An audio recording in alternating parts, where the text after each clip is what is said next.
So as a special agent with Army CID, one of the new developments we have is actually the development of the CATCH program that went online in August of 2019. It's a program that actually the sole purpose was to empower victims that had made a restricted report to have the ability to provide as much information that they would like about the incident or the offender and allow it to be placed into a special categorized system that is actually not linked to the investigative databases that the MCIOs use in the Department of Defense. The program especially allows the victim to provide information specifically about the incident or the offender, and it is only empowered for victims that have filed a restricted report. They generally are supposed to be notified of this program through their victim advocate or their SARC or their SVC if they're utilizing a Special Victims Counsel. And upon being notified of the intent of the CATCH program, they could receive a link to a web-based database or the CATCH database, which is actually controlled by the Department of the Navy through the NCIS Investigative Services. And the Department of the Army CID and Air Force Office of Special Investigations have special agents and investigative analysts that are detailed to this program where they can view the information in the CATCH program with the sole purpose of taking the information that's been placed in the database from a victim on a restricted report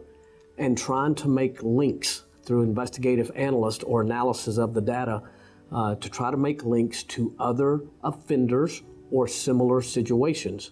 For instance, if the victim actually identifies a specific MO, they can look to see if there's other type of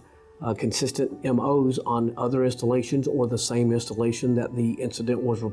reported at. They can also look to see if an offender is named to make a link to other reported cases. Many times these are the desires of the actual victim to see if there's other similar cases before they choose themselves to go unrestricted. The purpose of the program, which the name that's sort of been given is Catch a Serial Offender, but strictly the purpose was to empower a victim to make a choice if and when they wanted to go unrestricted.